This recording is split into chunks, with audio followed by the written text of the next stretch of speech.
Bismillahirrahmanirrahim. Assalamualaikum warahmatullahi wabarakatuh. Alhamdulillahirabbil alamin. Wa bihi nasta'in ala umuri dunya waddin. Asyhadu an la ilaha illallah wa asyhadu anna Muhammadan abduhu wa rasuluhu amma ba'd. Kaum muslimin yang dimuliakan Allah Subhanahu wa taala. Kembali kita memuja dan memuji atas apa yang telah Allah berikan kepada kita dari berbagai nikmat, yang nikmat-nikmat itu membuat kita masih dalam kebaikan, masih diinginkan oleh Allah atas kebaikan itu, masih mengisi waktu demi waktu yang kita jalani ini dengan amal ibadah, dengan mengumpulkan bekal-bekal yang kiranya amat sangat kita butuhkan nantinya di hari akhir. Kaum muslimin yang dimuliakan Allah Subhanahu wa taala, kita memasuki bulan atau awal dari bulan tahun Hijriah 1447, yang mana ternyata dalam masyarakat kita ada keyakinan tertentu, ada pemahaman tertentu yang menganggap bahwasanya bulan Muharram itu dianggap adalah bulan yang penuh kesialan, yang penuh keburukan, yang penuh dengan perkara-perkara yang tidak baik. Sehingga apa? Sehingga mereka menunda atau bahkan membatalkan segala kegiatan-kegiatan yang berhubungan dengan waktu ini, baik itu acara walimahan, acara pesta, ataupun pindah rumah, ataupun berpergian, safar, dan lain sebagainya, hanya karena anggapan dalam masyarakat bahwasanya bulan ini atau waktu ini, hari ini itu adalah hari yang sial, hari yang tidak baik, hari buruk. Sehingga ada di sana masyarakat kita yang ketika dia ingin menentukan suatu waktu untuk melakukan kayak misalnya pindah rumah tadi, misalnya pesta itu, pernikahan dan lain sebagainya, mereka akan datang kepada orang pintar katanya, atau dukun gitu katakan. Mereka akan datang sana, atau bahkan ya sekarang udah ada istilah apa namanya, orang pintarnya itu ya dari kalangan yang dianggap kiai, yang dianggap ustadz, istilahnya dengan istilah dukun putih.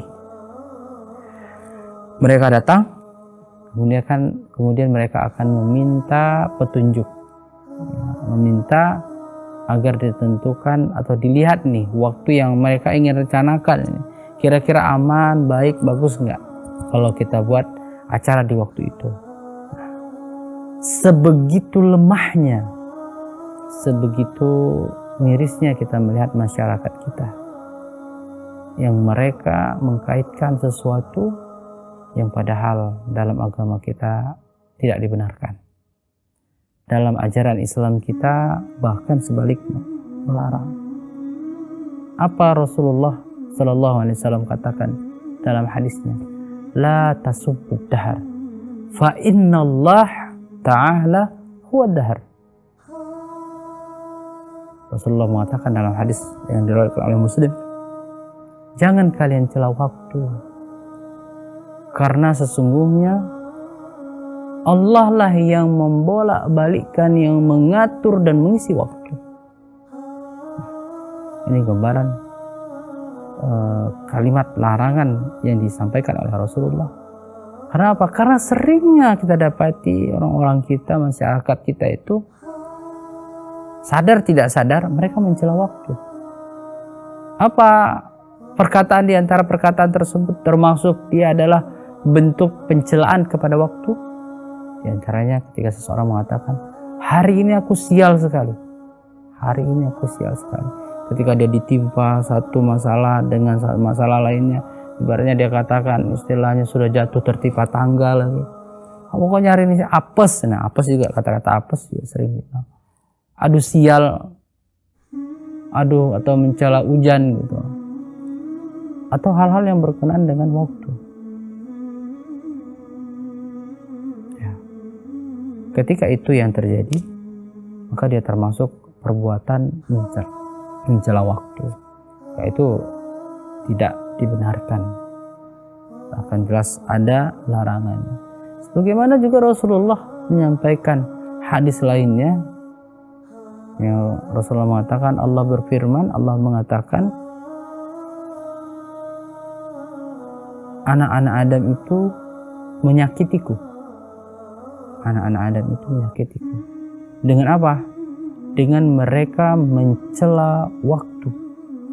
Padahal akulah yang mengatur waktu itu. Aku yang membolak-balikkan malam jadi siang, siang jadi malam. Maksudnya apa? Menyakiti di sini ditafsirkan, dijelaskan oleh ulama kita, kan seperti seseorang menyakiti orang lain, tidak. Menyakiti di sini adalah perbuatan yang tidak mengenakkan, gitu. Seperti soal contohnya apa? Kita suudzon dengan Allah. Itu sesuatu yang tidak mengenakkan, gitu ya. Bukan dia gara-gara itu Allah jadi tersakiti, tidak.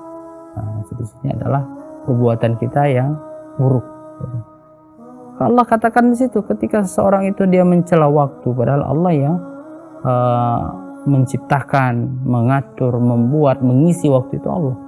Ketika kita katakan ini adalah waktu yang sial, apes dan lain sebagainya, maka secara tidak langsung kita mencela yang menciptakannya. Baik kaum muslimin yang dimuliakan Allah Subhanahu wa taala, kita akan lanjutkan insyaallah setelah beberapa jeda berikut ini.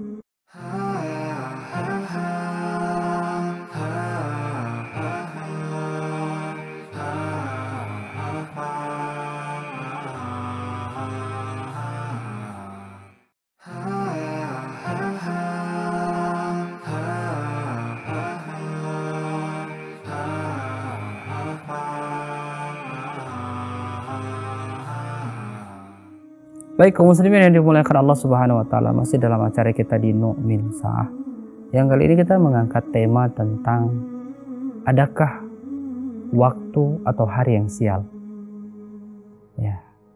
Karena apa? Karena kita dapati ini adalah bagian mungkin dianggap sepele gitu ya. Tapi ini adalah bagian yang amat sangat penting kita ketahui. Bahwasanya ternyata dilarang keras bahkan ketika kita mencela waktu, kita mencela kejadian-kejadian, kita mencela hari, bulan, atau tempat dan lain sebagainya. Maka kita perlu tahu, dan ini perlu kita edukasikan, perlu kita ajarkan, didik anak-anak kita. Nggak ada istilah, karena ini mungkin dia ada dengar gitu ya, karena sering disampaikan, sering dia diulang-ulang, dilakukan, diucapkan oleh masyarakat, sehingga seolah-olah dia merasa oh itu betul gitu. Maka perlu penting untuk kita para orang tua yang mungkin sudah paham tentang tidak bolehnya mencela waktu, karena itu adalah bagian dari mencela Allah. Nah, kita akan angkat beberapa kisah di antaranya atau perkataan-perkataan ulama kita tentang masalah mencela waktu. Di antaranya ada Imam Syafi'i, mazhab Imam Syafi'i, yang pernah mengatakan suatu perkataan, seandainya Allah tentukan aku adalah sebagai orang miskin ketika hidupku sampai matiku, maka aku akan menerima, akan ridho dengan apa yang Allah tentukan itu. Seandainya Allah juga tentukan aku menjadi orang yang kaya, aku juga akan ridho dengan apa yang telah Allah putuskan. Dan aku tidak akan dan tidak ingin untuk mencela hari-hari yang kujalani. Karena apa? Hari-hari itu, waktu itu, dia bagaikan wadah.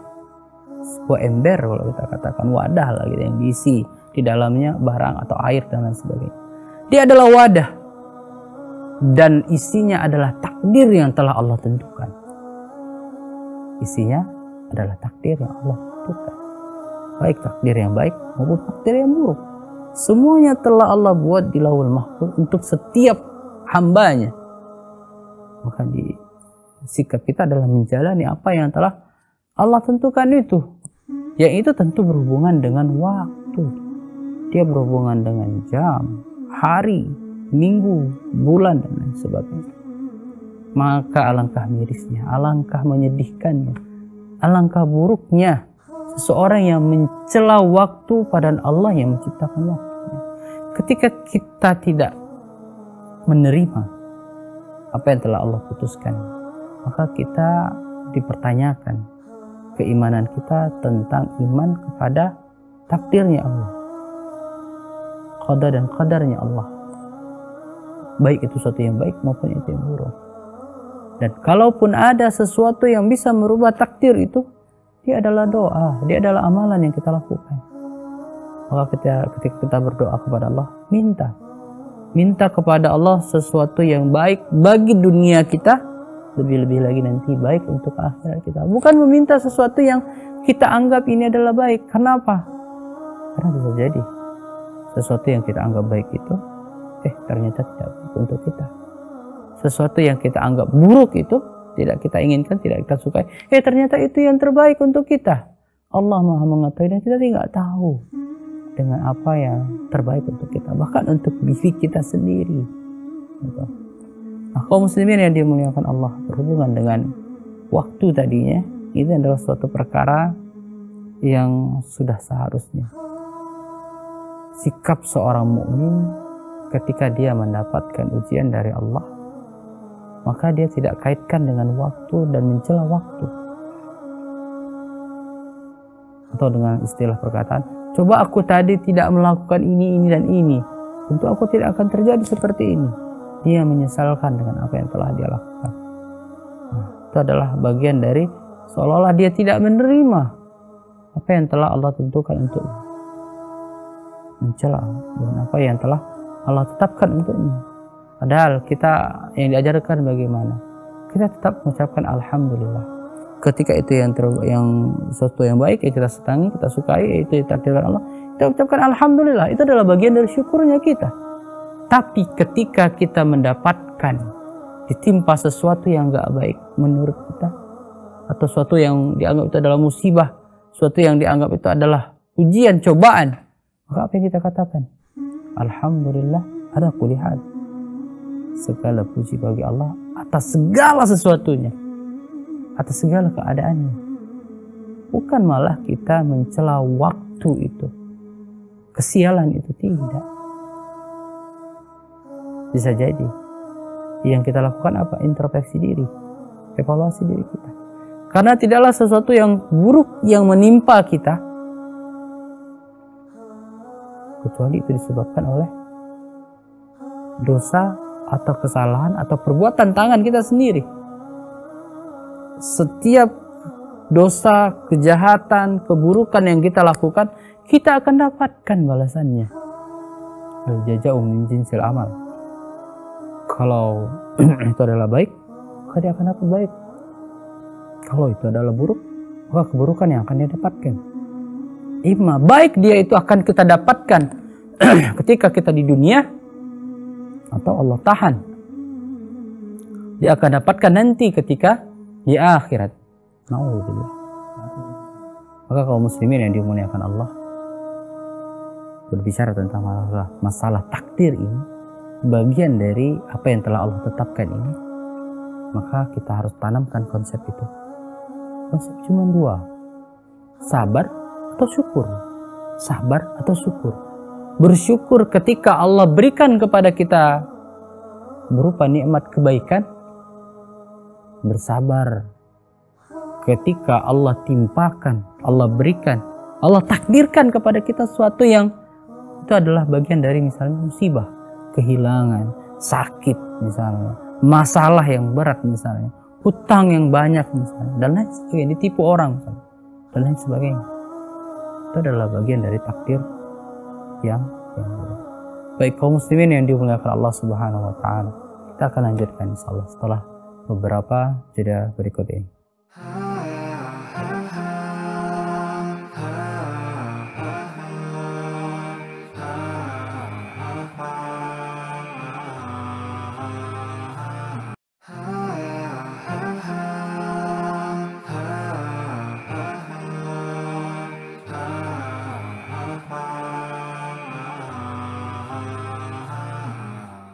Baik, kaum muslimin yang dimuliakan Allah Subhanahu wa taala, kita masuk ke segmen yang ketiga, segmen yang terakhir. Kalau tadi kita berbicara tentang Imam Syafi'i atas keridoannya, dia katakan, aku meridho dengan apa yang telah Allah takdirkan kepadaku, baik itu sesuatu yang baik maupun itu sesuatu yang buruk, dan aku tidak mencela waktu, tidak mencela hari-hari. Kenapa? Karena itu adalah bagian yang dianggap itu adalah wadah, dan isinya adalah apa yang telah Allah tentukan. Sehingga ya, sikap adalah menjalaninya dan berusaha mendapatkan yang baik darinya. Yang baik darinya maksudnya gimana? Ketika itu sesuatu yang dia senangi, dia bersyukur, dia ucapkan alhamdulillah. Dia nikmati dengan cara yang halal, dengan cara yang baik. Ketika dia dapati itu ada sesuatu yang buruk, itu berupa musibah dan lain sebagainya, dia ambil sikap sabarnya. Sehingga apa? Sehingga dengan sabar tersebut dia ingatkan dalam dirinya, dia tanamkan untuk menghapus dosa-dosanya, sehingga dia bisa ridho dengan segala keadaan tanpa harus dia mencela waktu, tanpa dia harus melaknatnya, mengutuknya dan lain sebagainya. Kemudian di kisah yang kedua siapa? Imam Ahmad bin Hanbal. Imam Ahmad bin Hanbal, dia adalah di antara ulama dari mazhab Hambali. Apa yang terjadi padanya? Yang terjadi padanya suatu perkara yang besar, suatu perkara yang berat, yang hanya segelintir orang yang sanggup. Dia hidup di masa, di zaman di mana khalifahnya, Amirul Mukmininnya, pemimpinnya zalim luar biasa. Kezalimannya amat sangat luar biasa. Apa kezalimannya? Di antara kezalimannya adalah dia mengharuskan, menegaskan bahwasanya Al-Quran itu adalah makhluk, bukan kalam Allah.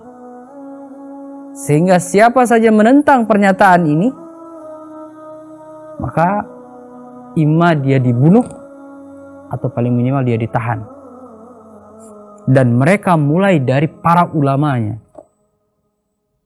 dari para orang-orang alimnya yang ditokohkan, guru-guru besar. Mereka datangi, mereka sweeping satu persatu. Mereka tanya, bagaimana pendapatmu tentang Al-Quran? Maka ada yang di antara mereka yang dibunuh, dipenjara. Ada yang memilih menyerah, mengatakan ya, dia adalah makhluk. Walaupun dalam hatinya dia tidak menerimanya, mengingkarinya. Nah, ketika giliran itu sampai kepada Imam Ahmad, yang kaum muslimin, orang-orang yang beriman, orang-orang yang manhajnya itu adalah salaf, sunnah, yang berpegang dengan hal itu, mereka menunggu nih bagaimana keputusan dari Imam Ahmad bin Hanbal. Apakah dia mengatakan Al-Quran itu makhluk, atau dia mengatakan mengingkari? Tidak. Mereka menunggu sikapnya. Karena apa? Karena Imam Ahmad bin Hanbal itu termasuk yang amat sangat diperhatikan. Dia punya banyak yang murid, dan perkataannya itu, fatwanya itu banyak yang diambil, dipegang. Nah, maka mereka menunggu.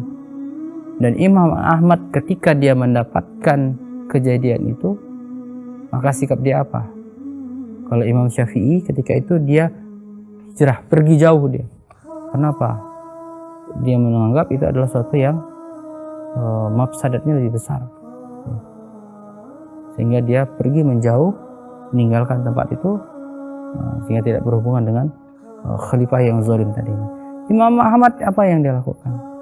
Dia menentang. Dia katakan Al-Quran kalamullah. Dan apa yang terjadi? Dia mengambil risikonya. Kenapa? Karena kalau dia bilang Al-Quran itu makhluk, maka berapa banyak orang-orang yang akhirnya akan terseret dalam kesesatan, mengikuti. Kenapa? Dia menganggap ya Imam Ahmad saja yang memang diakui keilmuannya dalam hal Al-Quran dan Sunnah, pemahaman salafnya, dia mengatakan Al-Quran itu adalah makhluk. Kenapa kita harus ngotot dengan tidak? Gitu. Nah, akhirnya apa? Dipenjarakanlah Imam Ahmad. Dia dipenjara, kemudian dia disiksa setiap harinya, dicambuk dia. Dipaksa dia agar mengatakan bahwasanya Al-Quran itu adalah makhluk, bukan kalam Allah. Namun Imam Ahmad sampai bergantinya khalifah, dia tetap dengan prinsipnya bahwasanya Al-Quran itu adalah kalam Allah. Apa pernyataan dia tentang hal ini? Apakah dia mengatakan, aduh aku sial sekali, sial dengan hal ini, padahal aku ingin membela yang benar? Tidak. Dia katakan ini adalah bagian dari takdirnya Allah, ujian berat yang ditimpakan kepada kita. Waktu-waktu ini adalah waktu yang berat, yang memang sudah Allah tuliskan di Lauhul Mahfuz, yang aku harus menjalaninya, dan aku ridho dengannya, Kaum muslimin yang dimuliakan Allah, coba lihat siapa mereka. Mereka adalah orang-orang yang hatinya dipenuhi dengan iman, dengan akidah yang lurus, dengan keikhlasan kepada Allah yang luar biasa, sehingga ketika itu berhubungan dengan nasib mereka, dengan takdir mereka, dengan keadaan mereka, mereka tidak akan menyalahkan waktu, tidak akan menyalahkan sesuatu yang tidak ada kaitannya. Kenapa? Karena mereka tahu waktu itu Allah yang menciptakannya, Allah yang mengaturnya, Allah yang membolak-balikkannya, Allah yang menentukan baik dan buruknya untuk setiap hambanya. Dan dengannya itu adalah bagian Allah ingin tahu siapa di antara hambanya ahsanu amala, yang baik amalannya. Semoga kita termasuk orang-orang yang baik amalan kita, karena Allah jaga kita senantiasa dalam kebaikan, dan tidak termasuk orang yang mencela waktu karena menganggap takdir itu tidak baik baginya. Mudah-mudahan bermanfaat. Billahi taufiq wal hidayah. Wassalamualaikum warahmatullahi wabarakatuh.